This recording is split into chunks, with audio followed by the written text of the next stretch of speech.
All right, what's up, everybody? We are back for another edition of Established Run's NBA Injury Report Analysis Show. I'm Drew Dinkmeyer in the host chair alongside Mike Gallagher. We have an 11-game slate ahead here for you and lots of injury situations. Very different than yesterday, just a 3-game slate. Only a few injury situations. So, Mike, we'll get right into it. Won't even ask you how you're doing. We're just going right to it. Not doing 11 great. games, I'm doing good. back-to-backs. We've got the Nets on the second end of a back-to-back, the Cavs on the front end, Wizards on the front end, Heat on the front end, Wolves on the front end. In terms of those specific teams, do you think the back-to-backs impact how we would expect rotations to play out tonight? I think the one team that I have concerns about would be the Heat. Obviously, with all their questionable ties, they've got Bam, Jimmy, Dedmon, Marcus Garrett, all questionable. Jimmy did do on-court stuff in the last game. He's been kind of trending up for a while, but given that it's back-to-back, like if it wasn't, I think he would have a pretty good chance to play. But given the back-to-back situation and the opponent and at home, it should be a game that they win. So they might sit him out here. Bam still had this knee thing. He had swelling, was game time over the weekend, played through it, then missed the next one. So they're being pretty careful here on him. Dedmon, who wasn't talked about post-game, dealing with a groin strain. You always get a little concerned when you see strain over soreness or tightness or something like that in a back-to-back. So he would be a candidate to sit. So it might be your 7th season on a 1-7 day, the 17th. But so that's probably the biggest back-to-back. The Nets, I was a little worried that Durant might sit because he's been playing through some shoulder soreness, but they got waxed last night. Minutes kind of get held in check. You do have one specific player on the Cavs that's worth talking about, and that'd be Kevin Love. He's back, but he's been held in back-to-backs previously when he's coming back from injury. They obviously want to keep him healthy to trade him. So definitely we have a little cap on him, but he's expected to play in this game in his return from the COVID protocols. Yeah, I did want to touch on the Nets real quickly because obviously we were taking a pretty big stand on the rotation last night. It ended up being very funky and much different than we expected. And this is one of the challenges with the Nets generally is just that the back end of their rotation can be very matchup driven. Nash made some comments about wanting to play small against Golden State. Aldridge didn't play in the first half, then got some time in the second half, and the game was totally out of hand. Generally, they have rested Blake and Aldridge and kind of rotated them. Do you think that was a small lineup thing, or do you think that was we're going to try to play this game and get LMA the rest on the front end of the back-to-back? And if so, does that impact how they approach things with Blake tonight? Yeah, I mean, his minutes were kind of held in check, right? I think they're going to play him. Definitely, he would probably be the biggest concern, but he's played in back-to-backs before. Should be fine. Obviously, the Marcus, maybe it was back-to-back related to keep his minutes down and wanting to play him today. But, I mean, I don't think they might do one of those little late addition injury report things. But, I think they should be out there. Yeah, they're one team that I'm a little bit antsy on just when they get in back-to-backs. And obviously they're playing the Cavs, who are just decimated by injuries, and we'll talk about them in a little bit as well. So that game, I think, is one of the more difficult games to project tonight. The Heat, certainly with all their questionable guys, make big sense to focus on with the front end of a back-to-back. It is a home-and-home set, so there's no travel in between. So that helps a little bit. But you certainly look at the schedule and you see Washington tomorrow and New Orleans tonight, and you just figure, if they're going to be conservative on either side, it's probably keeping guys out tonight for the game against Washington tomorrow, an Eastern Conference contender, a divisional opponent, and so on and so forth. So Bam, Jimmy, Dedmon, Marcus Garrett, all questionable. Garrett, we haven't seen him at all this year. He's been hurt. So I doubt, even if he's available, that he'd even play.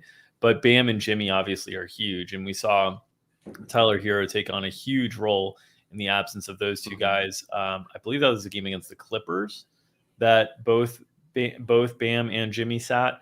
And we saw Kyle Lowry have kind of a grind performance, had the assist rate that we'd expect to see, but the usage wasn't as compelling as we hoped. It ended up kind of getting picked up by secondary pieces.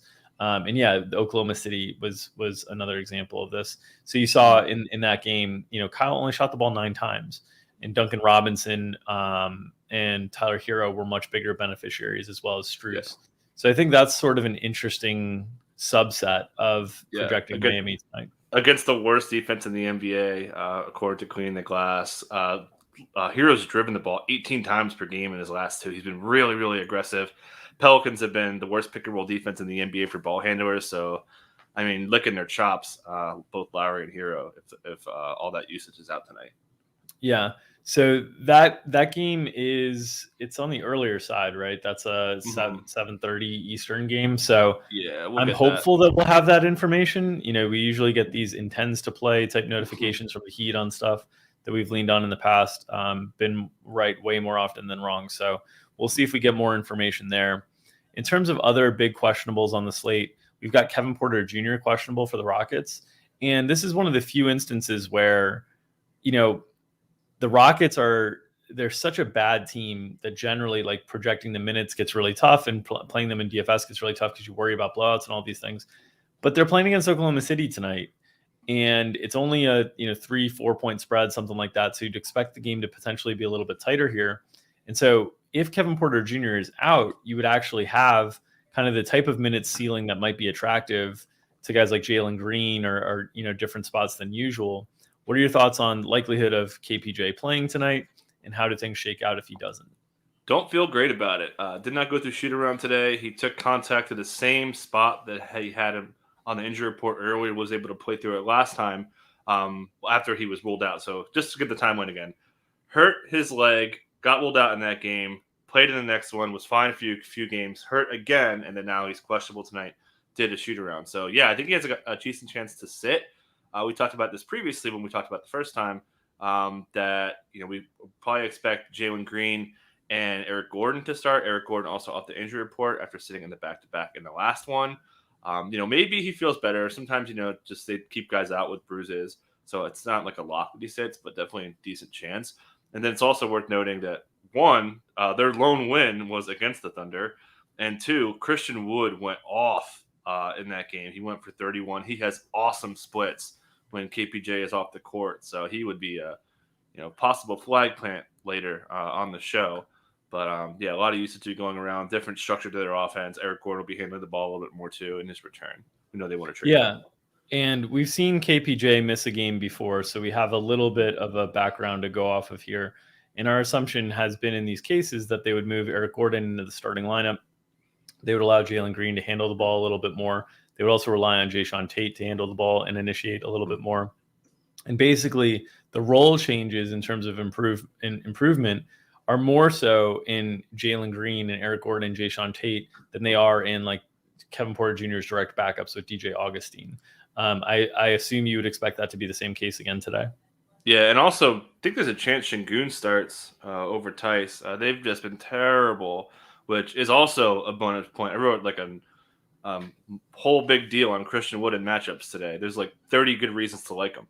But you think that would be better for Wood? I would think that would. Yeah, his stats are way better with Şengün, like almost double the scoring based on that. I wonder. So I wonder if that's a little bit small sample size theater. I think it's misleading because Şengün is mostly playing against second units, and that's when Wood gets staggered in against second units. I mean, Oklahoma City is all second unit players anyway, so I mean, it might not matter in this spot, but just thinking like realistically in terms of how the two players operate, Şengün has a little bit of passing ability that Tice doesn't have, so maybe that could be the thing that helps unlock Wood a little bit there. But he also uses a lot more possessions than Daniel Tice has, and that's usually not a good thing for a higher usage player.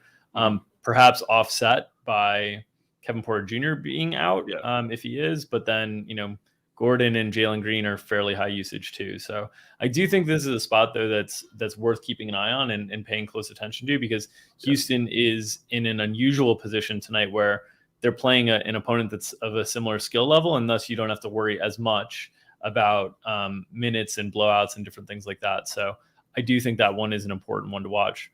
We've also got Damian Lillard and Norm Powell for Portland, who are questionable on the injury report tonight. And obviously, these are two huge pieces to Portland, and whether they're able to play or not will dramatically change the Portland projections. So what are your thoughts on Dame's availability and Norm's availability? Dame seems to be kind of in and off and on the injury report the last week or so while kind of playing through this. Yeah, he said he's been playing through this for the last 3 or 4 years. He's been able to manage it. We saw them rest him in a was it front end of a back-to-back, and then he played in the second half, played really well, had some drives, looked really good overall. And then Norm, new injury from him. We had that knee thing, he had a groin thing. Now he's got an ankle thing. Did close out the game when they went small with Larry Nance and Nasir Little as the 4-5 in the win against the Raptors in a small ball game too. So, it's tough on Nurk here, but we're getting ahead of ourselves. But expecting them both to go. I think non-back-to-back home game. I think they're going to want to get Dame out there. I don't expect them to be limited. It's something he just kind of has to manage from here and there. And nothing makes me think that Norm's going to miss this one. Never know though. Yeah, and they've been playing really, really good basketball at home. They've been terrible on the road, and they face a Bulls team that's been playing really, really well of late too. So that's a game certainly that will draw a lot of interest in terms of close competitive game. Both teams are going to play smaller lineups, which can often kind of inflate fantasy scoring as well. As you play faster, you get more threes and rim runs and different things like that. So that's a game to definitely keep an eye on. And obviously, if Dame sat, obviously CJ McCollum would get a huge bump in opportunity in ball handling. We'd also see Anthony Simmons move into the starting lineup, most likely, as we did before. If Powell sat, we've seen Nasir Little often take that role. I think there's a little bit more competition for Nasir Little of late because they've been playing Tony Snell a little bit more. But the good news is, in this specific instance, I think against a Bulls team that's so comfortable playing small, I think you could just see Cody Zeller totally vanish from the rotation, and it shift everybody up and move Larry Nance as the backup center, give Covington more ceiling to his minutes, give Nasir Little a little bit more room to his minutes. And I think that's very well within the range of outcomes tonight, just given how small the Bulls have been playing of late. Yeah, I think Nasir Little's upside minutes would be really high if Norm and or Dame are out tonight. Yeah, he's been playing really well too. All right, in terms of there's a lot of other questionable tags on this slate. Those are the big ones: Kevin Porter Jr., Dame, Norm, and all the Heat guys. But in terms of the smaller ones on this slate, we've got in Atlanta both Kevin Huerter and Bogdan Bogdanovic are questionable. We've been talking about how Atlanta has so much depth that they can kind of withstand these types of injuries and different things and kind of, piecemeal things together. They have not been playing well this year. They've really struggled of late, but did play better in the game against Milwaukee over the weekend. We've seen with DeAndre Hunter already out, though, that if you start to stack up these wing injuries, while this is a team that we've talked about has a lot of depth to it, I mean, if you take 3 starting caliber wings off the floor, your depth is going to be exposed in some way, shape, or form. So how do you feel about the availability of Huerter and Bogdanovic tonight? So I feel better about Bogdan. He's been listed with this ankle thing for quite some time. No reason to think it's gotten any worse. So I think it's just kind of a cautious, questionable tag for him. Huerter had tightness, though. They said that they kind of pulled the plug on him just because he was feeling, kind of iffy and they didn't want to make it any worse. I mean, you generally don't want to play a guy on a hamstring unless you feel really, really good about it. So I kind of think he sits. They are calling it tightness. He was feeling better, according to Nate McMillan, for whatever that means, which is not much. And then also just a minor detail, Cam Reddish hurt his hand in the last game too, not injury report, but that's something to monitor if he has something on his hand to maybe affect his shooting or something like that. Yeah, and that's a big deal because obviously they're running out of guys. If you did get Bogdan or Huerter to sit with Hunter already out, you'd have opportunity for Reddish certainly to pick up a ton of minutes. And the question is just how healthy is he able to do that? Obviously, they can play DeLon Wright. They can play Lou Williams. They can play Solo Hill. They can play TLC. They still have lots of bodies. So I still think it would be a situation where any of the, without missing both Bogdanovic and Huerter, I think it's still a situation where the minutes is for whoever's left of Huerter or Bogdan are probably going to be in the low 30s area. I don't think it's going to be upper 30s because I think they still have enough guys to play. But if they do miss both of them, what would you expect the starting lineup to be for Atlanta there? I kind of think, given the matchup, I think you almost have to start Reddish. I mean, you don't really want to put Solomon Hill out there against Tatum, right?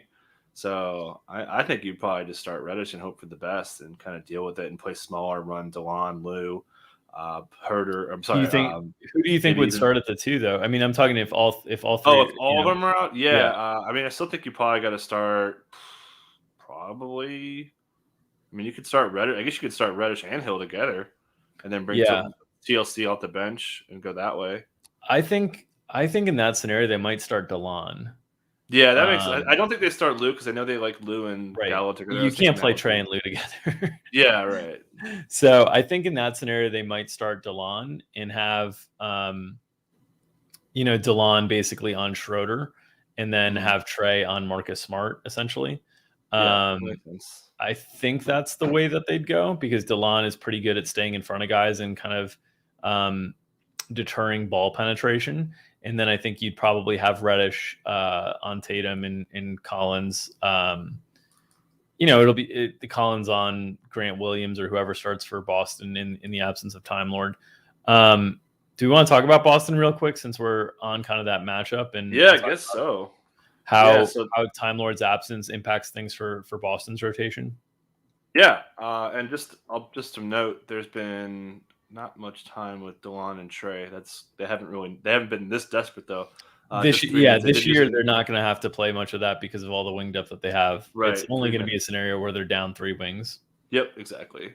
But yeah, we should be pretty sure it's going to be Horford at the center spot with Grant Williams, especially given the matchup against John Collins there. So I would expect Grant Williams to get a pretty good amount of playing time against the Hawks defense. It's played better suddenly, but I still have my concerns, especially if they're going to be really shorthanded.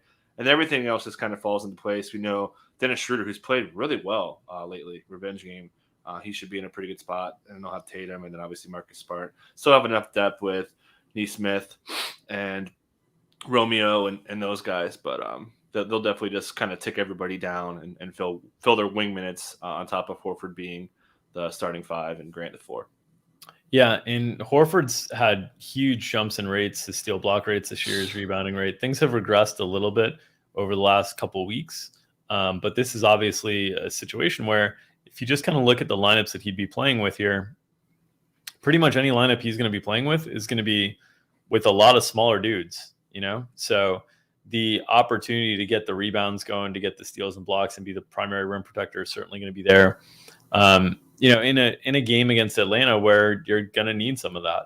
Atlanta's a really, they put a lot of pressure on the rim, both in terms of offensive rebounding and in terms of all the dives with the roll man. So this will be a game that I could see Horford's minutes really get up there because like you think about it, man, like I know Enes Kanter has been super vocal about the reasons he has not been on the court of late.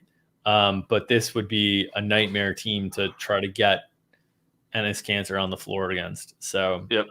He said that. I mean, you're going to want a switchy team against Trey. So, I don't think Kanter would be in the mix enough for you to want to consider him. So, So my point being, just like Horford's going to probably have to match Capella minutes at the very least. Yep. So you might see some scenarios there that the Horford minutes get pretty elevated tonight because Capella's been rolling too. All right, in terms of other small cues on the slate to tackle, let's tackle Minnesota where Naz Reid and Josh Okogie are both questionable. And I think in these situations, you always just kind of want to be thoughtful when you get multiple players, even if they're small bit players. If they both miss, it just does, it's almost like missing one starter when you miss like 2 kind of back end rotation players in terms of how it can impact things from a DFS perspective. And I think with Minnesota, they're a team that generally has been more comfortable of late playing a little bit of, smaller. They're playing a team in Sacramento that has been very comfortable or has been more comfortable of late playing bigger. They've gone away from kind of the smaller lineups. And you've got a situation here where, especially if Naz Reid wasn't able to play, you would probably shift Vanderbilt to the backup center spot. That takes away power forward minutes and leaves them basically just to, Jaden McDaniels and then maybe Taurean Prince. Obviously, like you need someone behind Jaden because he fouls so frequently that he might not be able to take up a ton of minutes.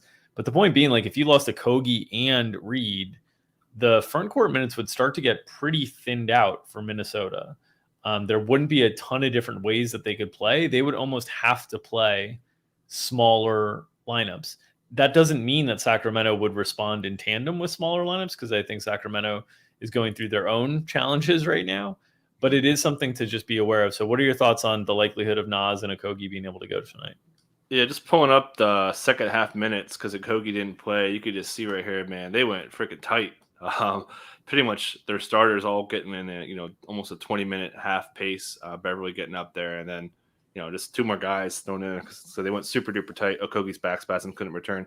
Yeah, so Nasri did go through some stuff. Is kind of on track. Some reporting from Dane Moore, great podcast from him, by the way, has said that he was kind of gimpy.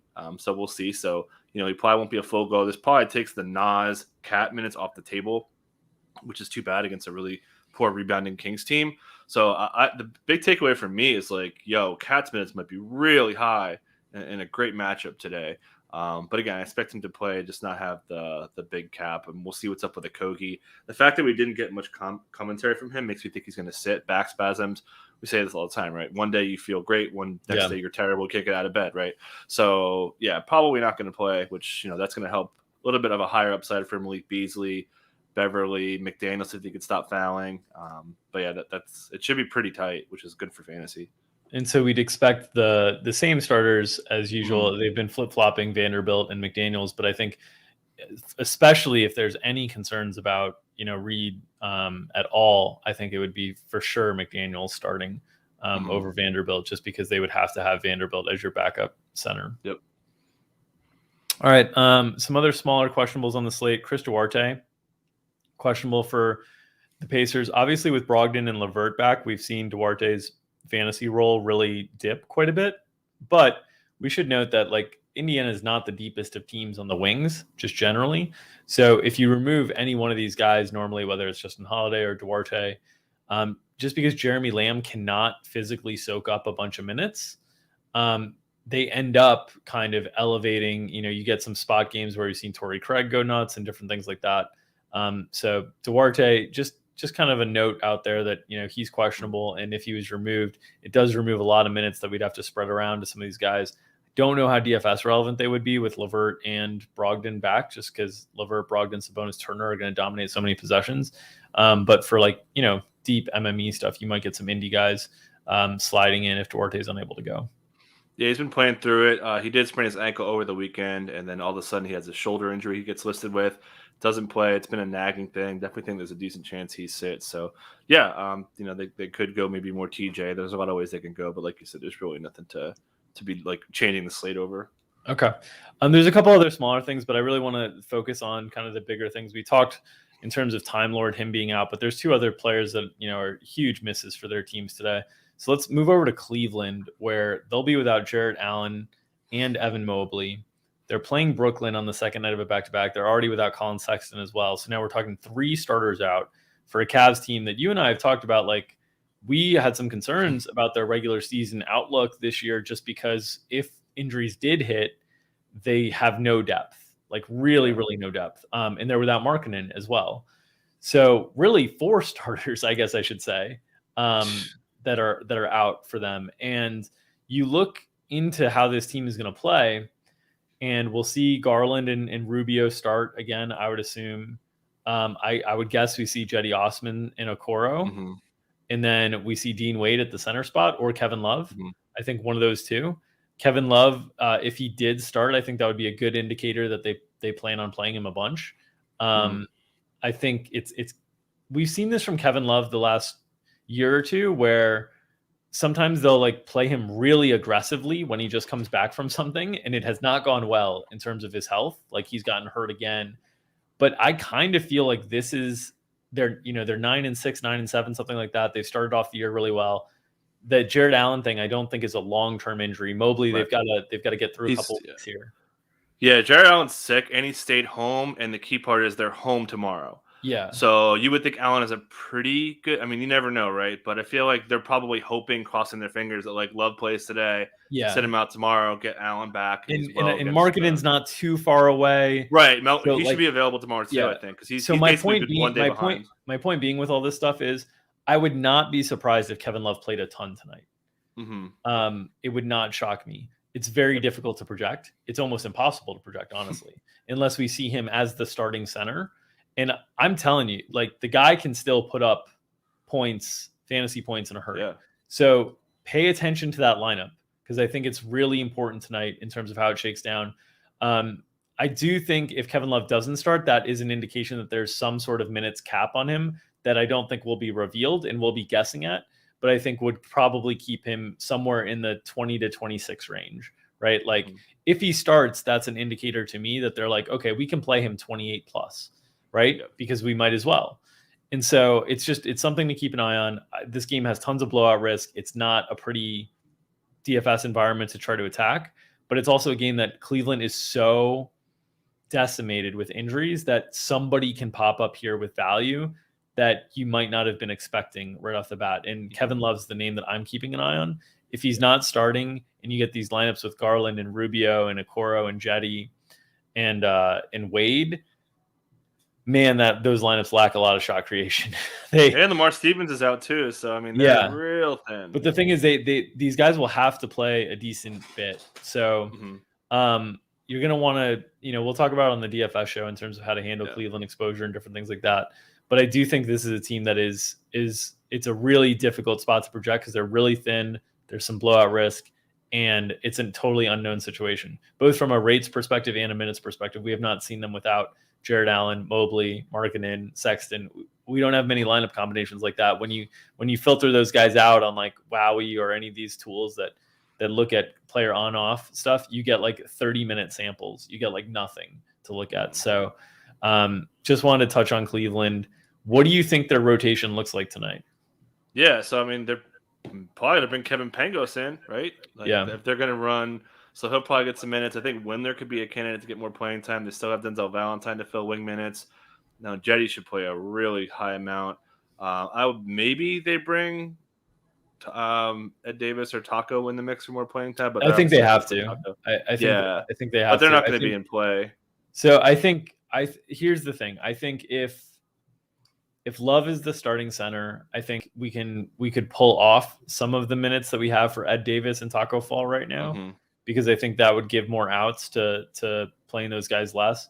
I think if Wade is the starting center, then they might be considering, a minutes cap on Love. That means that maybe he's the backup 4 and Jetty's the starting 4 and Okoro is the starting 3 and like Valentine's the backup 3, Windler's like the backup 2. It's thin. It just gets really, really thin. And we've seen Cleveland be willing to play really tight. So if that game is competitive, I would expect really heavy minutes from their main guys. But how are they going to guard Harden and Kevin Durant with these guys? So, I mean, it's going to be Jetty on Durant, and it's going to be Okoro on Harden. Crazy. And then on the other side, you're going to get Bruce Brown on Garland would be my guess. So it's a really tough spot for Cleveland, obviously. Yeah, it's pretty bad. Okay, other returns tonight, just while we're talking on our other big injuries, I should say. That kind of covered the return of Kevin Love and the absence of Mobley. But other big injuries, let's go to Dallas, actually, where Luka is going to be out. It sounds like not a super long time, but also all the injury people I follow on Twitter seem to suggest that like they are skeptical of the teams reporting on this, and it could be a few weeks. But without Luka, we have seen, unfortunately, we've seen this before from Dallas. We see a lot of Jalen Brunson handling the ball. You see Trey Burke play a little bit more as kind of a backup ball handler, initiator, creator. And you see big bumps in usage specifically for Tim Hardaway Jr. He's the guy that gets kind of the biggest, big bump in usage. Kristaps gets a little bit, Brunson gets a little bit, but the big guy is THJ, because this is not a team that is built for shot creation. And THJ is one of the guys. They build it so Luka creates for everybody. When Luka's not there, they only have a few guys that can create for themselves. Porzingis isn't really that guy. Dorian Finney-Smith is not that guy. None of their centers are that guy except Boban, who they're just not going to play a lot. So you look at who can create shots for themselves. It's Tim Hardaway Jr., it's Jalen Brunson, it's Trey Burke. And so I think those are the guys that benefit more than the others from the Dallas situation. How do you expect them to try to fill Luka's minutes tonight? Yeah, so I think they'll probably bring Ntilikina in the mix too. Kid is really kind of taking him under his wing a little bit, so I think he'll probably play a little bit more. And yeah, Brunson's going to get all he can handle for sure.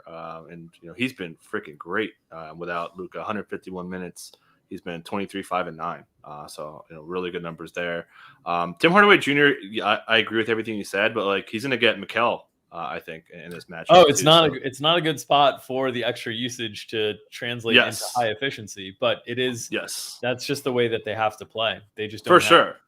I would expect their offense to struggle quite a bit tonight. I agree. I think it does not match up well. Yeah, I would bet the Suns to cover. I think it's gonna be pretty ugly. So just going over how things are going to shake out there. I think Dallas is going to have spots where people are interested in attacking for DFS because they played well last game. Porzingis played really well last game. Mm-hmm. Luke is out. It's a big hole to fill. I get it all, but I also think there's some risk of systematic failure tonight for Dallas in this specific matchup against Phoenix. Other injury situations in terms of returns, we've got Bradley Beal for Washington coming back. And we've seen, Washington, just the way that they play, it doesn't change too much with and without Bradley Beal. Really, like you just get a little bit more offensive responsibility for Spencer Dinwiddie, a few more minutes for Aaron Holiday and Raul Neto. When Beal's out, when Beal's back, like it's kind of, back to where it was. So Dinwiddie, who was incredible on Monday night, goes back to being, probably a little bit overpriced. It's a fun matchup tonight. They get Charlotte, right? Yep. So it's a fun matchup tonight to potentially try to pick on some of these Washington guys in an up-paced spot, but they're probably all a little priced up for life without Beal. So it'll probably be a tough one to attack in DFS. Do you expect any sort of restrictions on Beal tonight? No, they're saying no minutes cap, personal reasons. Maybe he doesn't get crazy high. We've seen Beal really get up there in some spots, but yeah, I think he should be good to go. What do we? I imagine we didn't go full on him just because they do play again tomorrow too, against Miami. So I would not go total full on him. We have 35 on Beal. I think I'd probably go 34. So I don't think he's going to have that 37, 38 upside, and maybe they bring him a little bit down. But I guess that's fine. It's Bradley Beal. We've seen him play silly minutes. But Denny Abdi has been playing really well, so he kind of comes off the board. Not that you were playing him in DFS, but he's been more of a reality player. Montrezl Harrell loses a little bit of upside. They really lean on him for offense when he's not out there. A lot of those minutes were without Spencer Dinwiddie when he would really, really clean up. So he comes down a little bit. But you mentioned the other fringy guys, Holiday, Neto, et cetera, kind of off the board now. All right, and then the last situation I wanted to cover before we get out of here is Milwaukee.